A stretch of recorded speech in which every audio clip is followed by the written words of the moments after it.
Audiobook do livro A Realidade Desconhecida, por Seth, volume 1. Seção 684. CUs, unidades EE e o corpo, as células pré-cognato, hereditariedade e pré-cognição. Aqui eu abro parênteses para ler uma nota de Robert, esposo de Jane. Na noite passada, Jane disse a seus alunos, na aula de ESP, que Seth havia começado um livro novo. Seth também tinha algumas coisas a dizer sobre o livro. Da transcrição da fita da aula, recebida uma semana depois, eu deixo essas palavras de Seth. Agora, a realidade não tem começo nem fim. Espero que em seus termos de tempo você possa ter um vislumbre do que quero dizer. Existe de fato um universo em expansão e é formado no eterno presente. Em meu livro, irei tanto quanto eu posso nesses preceitos. Ainda alguns de vocês não seguirão. Você cria sua própria realidade. Isso funciona e é verdade, quer você siga ou não, ou queira seguir nesses outros reinos. Para aqueles que me acompanham, prometo uma aventura, uma alteração criativa de consciência e experiências além daquelas que você conheceu em seus termos. Você olha para o mundo ao seu redor e fica maravilhado com sua riqueza e variedade. Você acha que o mundo interior não é tão rico, ainda mais rico, mais válido? Você acha que existe apenas um tipo de consciência? Seu mundo é formado a partir da vasta imprevisibilidade da consciência. A partir dela, você forma suas próprias ideias de significado e de si mesmo. Você deve parar de pensar em termos de progressão comum. Já é ruim o suficiente quando você se preocupa em acompanhar a Jane. No entanto, é outra coisa quando você começa a se preocupar com qual tipo de eu, ou consciência, é superior a outro tipo. Fecha parênteses. Início do ditado. Essas unidades de consciências, ou Cs, se movem mais rápido que a velocidade da luz. Mas essa afirmação em si não tem sentido de certa forma, uma vez que as unidades existem tanto fora quanto dentro da estrutura, da qual a própria luz tem significado. No entanto, à medida que essas unidades se aproximam da estrutura física, elas diminuem a velocidade em seus termos. Os elétrons, por exemplo, são retardados, lentos em comparação com as unidades EE. Nem é preciso dizer que as unidades de consciência são mentais ou, se preferir, desencarnadas. Embora de sua organização interna emerjam todas as formas físicas.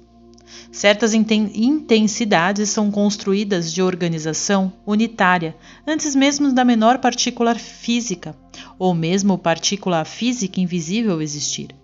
Essas unidades formam o que você considera a mente, em torno da qual a estrutura do cérebro é formulada. As unidades permeiam o cérebro. O grande sistema de comunicação dentro do próprio corpo depende, então, do constante fluxo interno e fluxo dessas unidades.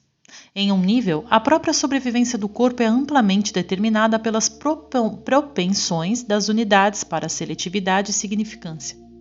Além disso, no entanto, a realidade física do corpo é uma constante aparente em uma existência física aparentemente constante. Só porque essas unidades têm sua fonte fora do espaço e do tempo é que a realidade corporal atual é um triunfo de probabilidades. Sua imagem atual, por exemplo, parece ser a única possível para você, permanentemente sua, pelo menos durante toda a sua vida, e o que acontece com ela parece quase inevitável. Se você ficar doente, digamos, você pode se perguntar por quê, e ainda assim, uma vez que a doença tenha acontecido, ela se torna parte da realidade do corpo e parece quase uma parte inevitável de sua experiência. No entanto, as unidades de consciência, sendo independentes do espaço e do tempo, formam sua estrutura celular, e essa estrutura lida da maneira mais básica com a natureza das probabilidades.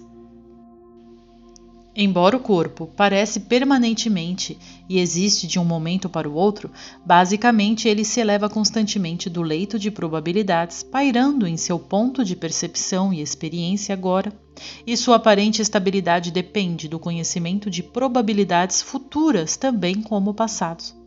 Seu presente é o resultado de sua própria consciência equilibrada, escolhendo sua percepção e a natureza de sua vida de um campo que é previsível apenas por causa da maior área de organização disponível para ele. A condição do seu corpo em qualquer momento não é tanto o resultado de sua própria compreensão de sua história passada, mas é o resultado de sua própria compreensão de probabilidades futuras. As células precognam. Isto está sendo simplificado por enquanto. Vou deixar isso mais claro mais adiante no livro, mas suas ideias limitadas de tempo causam barreiras conceituais que operam mesmo quando você considera a estrutura da vida biológica física. Por exemplo, é mais verdadeiro dizer que a hereditariedade opera do futuro para o passado do que dizer que opera do passado para o presente. Nenhuma das afirmações seria precisamente correta em qualquer caso, porque seu presente é um equilíbrio equilibrado que afetou tanto pelo futuro provável quanto pelo passado provável. Em nenhum momento, via de regra, seu corpo não está aqui para você. Sua experiência parece centrada nela, com o resto do mundo em segurança do lado de fora. No entanto, a seletividade particular de seu tipo de consciência passa por lapsos que você não reconhece. De certa forma, seus corpos piscam como luzes. A realidade deles flutua do seu ponto de vista. Aliás, o mesmo acontece com o universo físico. Você pode entender o que significa dizer que sua consciência flutua, pois cada indivíduo está ciente de várias intensidades e concentrações. Você está mais alerta ou, em seus termos, mais consciente em algumas ocasiões do que em outras.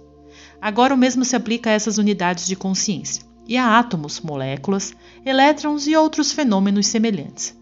O mundo literalmente pisca e liga. Essa realidade de flutuação não incomoda de forma alguma seu próprio sentimento de consistência, no entanto. Os buracos escritos da inexistência são tapados pelo processo de seletividade.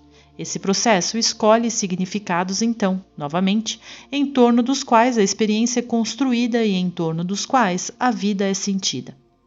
As próprias sensações de um tipo de vida, então, automaticamente, estabelecem barreiras contra outros esquemas mundo, que não se correlacionam com os seus próprios. É impossível para você examinar um átomo, uma célula ou qualquer outra coisa, exceto no seu agora. Como sua experiência sensorial segue um padrão de tempo que você pode entender, então você assume como certo que uma célula, por exemplo, é o resultado de seu passado e que sua condição atual surge do passado. O feto cresce e se torna um adulto. Não porque é programado a partir do passado, mas porque é, até certo ponto, pré-cognitivamente consciente de suas probabilidades e do futuro, entre aspas, então imprime essa informação na estrutura passada. Do seu ponto de vista, no entanto, um exame de uma célula não lhe mostrará isso, mas apenas sua condição atual. Deve parecer óbvio, pelo que estou dizendo, que nem o futuro nem o passado são pré-determinados. De sua plataforma de experiência equilibrada do agora, você altera tanto o passado quanto o futuro. Essa mudança, essa ação, causa seu ponto de vida sensorial imediata.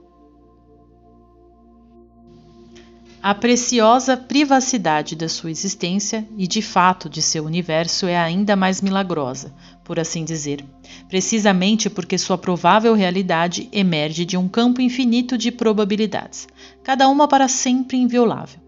É importante que essas ideias sejam consideradas. Você não pode separar suas crenças sobre a realidade da realidade que você experimenta. Ou seja, suas crenças sobre a realidade a formam. Suas ideias sobre o que é possível e o que não é possível são refletidas em todas as áreas. É quase impossível começar com conceitos de um universo isolado, um eu à mercê de seu passado, uma sequência de tempo e terminar com qualquer teoria aceitável de uma alma ou divindade multidimensional que seja qualquer outra coisa além de um conceito glorificado e personificado do que você acha que o homem é. Não apenas sua metafísica e suas ciências sofrem, mas sua experiência diária como ser humano é muito menor do que poderia ser. Existem, então, probabilidades bastante presentes e, nesse sentido, biologicamente práticas, que permitiriam Uma mudança na consciência individual tão grande a ponto de literalmente impulsionar a raça para outro nível de experiência inteiramente. Como, em seus termos, os homens das cavernas se aventuraram na luz do dia da Terra, há um tempo para o homem se aventurar em um maior conhecimento de sua realidade subjetiva, para explorar as dimensões da individualidade e ir além das pequenas áreas de si mesmo, nas quais até agora encontrou abrigo. Em termos de história, como você a entende, o homem se sentiu seguro e protegido como uma espécie privilegiada sobre um sol, imaginando que tudo girava em torno de seu ser. Isso proporcionou, nesse quadro, uma estabilidade que foi dispensada à medida que o homem permitiu à sua consciência outras liberdades. Então ele deve agora perceber que ele mesmo escolhe entre uma miríade de probabilidades aquela que ele agora encontra. O único eu que reconhece é a única parte de si mesmo da qual ele está ciente no momento. Outras facetas da consciência disponíveis para ele, e uma parte de sua natureza maior, parecem estranhas, ou não eu, ou além do eu, por causa do foco de seletividade como agora opera. Isso, obviamente, não significa que não existam entidades cuja individualidade esteja completamente separada da sua. Significa que seus conceitos o forçam a interpretar mal e distorcer qualquer informação ou experiência intrusiva, que seja parte de partes de seu próprio ser que você não reconhece como seu eu oficial. Tal comportamento causa até uma certa desonestidade corporal, pois a liberdade das células do tempo significa que, em certos níveis, a estrutura celular está errada. São de eventos futuros prováveis, como mencionado. O corpo, portanto, está reagindo também a atividades futuras e passadas a fim de manter seu equilíbrio corporal atual. O conhecimento inato do corpo, então, irá traduzir-se muitas vezes em atividade psicológica que pode resultar em palpites, premonições e assim por diante. Os sentidos podem ser utilizados para esclarecer a mensagem. Você pode ouvir uma voz mentalmente, por exemplo, ou ver uma imagem piscando. De acordo com suas crenças, você pode interpretar esses dados de várias maneiras, mas como essas experiências não são uma parte aceita de uma atividade oficial reconhecida, elas podem parecer assustadoras. Você pode atribuí-los a espíritos ou personalidades desencarnadas, mas de tal maneira que eles sejam colocados juntos em uma massa confusa de dogma ou superstição. Se você entendeu inicialmente que você é um espírito e, portanto, livre de espaço e tempo, então você poderia pelo menos considerar a possibilidade de que algumas dessas mensagens estivessem chegando a você de 63 outras partes de sua própria realidade. Essas mensagens geralmente são maneiras de permitir que você evite certas ações prováveis. Fim da sessão.